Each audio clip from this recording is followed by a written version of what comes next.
right? So then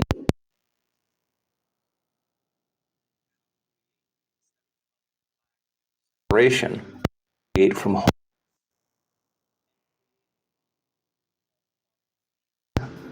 instead of three-dimensional reality. What's the difference? It takes knowledge. Okay, the quantum field is an invisible field of energy that exists beyond our senses. You can't see it, you can't smell it, you can't taste it, you can't hear it, you can't feel it.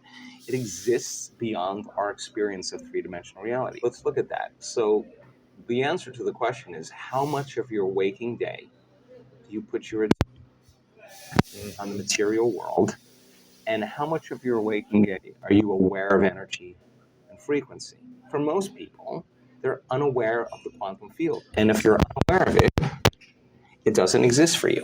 Just like you have a nose, but if you're unaware of it, it doesn't exist for you. The moment you become aware of it, it exists. Well, the quantum field, you can study all kinds of science, and they'll tell you there is this invisible field of frequency and energy that exists beyond the senses that tend to connect everything physical and material. In fact, everything physical and material is connected to this field. Okay, so how do you get there? Right? How do you get there?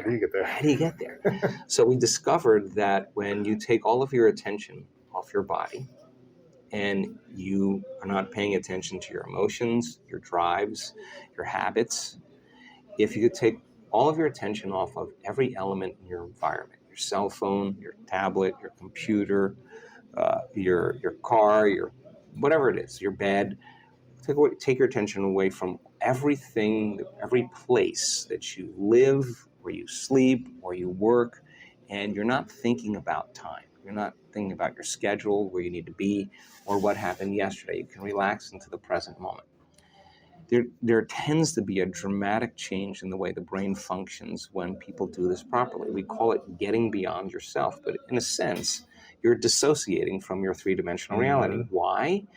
Because if you're thinking about anything in your three-dimensional reality, that's where your attention is and that's where your energy is, okay? So we kind of figured out this formula when people really become nobody, no one, no thing, nowhere, no time.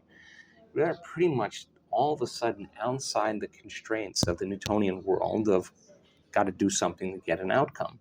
And if you can teach people how to linger there without a name, without a face, without a profession, without a family, without a culture, without a past, without a disease, you teach them how to be in this place we call the unknown, right?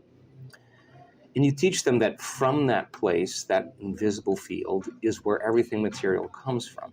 And if they could create coherence in the brain, you need a strong signal in the brain. The more coherent the brain, the more stronger the signal. Okay, let's see how I could say this.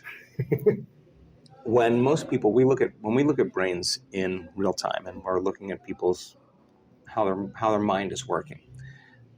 When you're under stress, okay, stress is created by not being able to predict something that's going to happen in your life, the perception that something's going to get worse or you can't control something, right? So when that occurs, we switch on that primitive nervous system called the fight or flight nervous system, and the brain goes into this very alarmed state called high beta.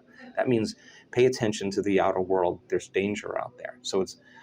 But if it's not a predator and it's traffic or your coworker or your ex, right, this is where it gets to be a problem because it becomes very maladaptive, right? So when we're in that state and the brain is in that aroused state, we try to control and predict everything. So every person, every object, everything, every place, even your body has a neurological network in your brain, right? So as the arousal happens, we start shifting our attention to all these elements, and like a lightning storm in the clouds, the brain starts firing very, very incoherently. And when the brain's incoherent, we're incoherent. It's a static on the wire. That's disconnection. There is no signal. Right. So when we're in that state, we're always really looking for the worst case scenario of what's going to happen, because if you prepare for the worst, anything less happens, a better chance of survival, right?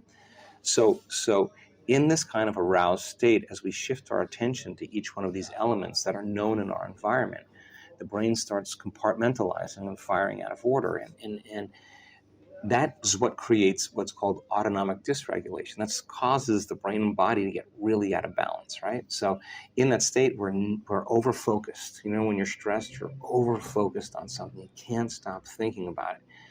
Our research shows that when you do that, you actually make your brain work.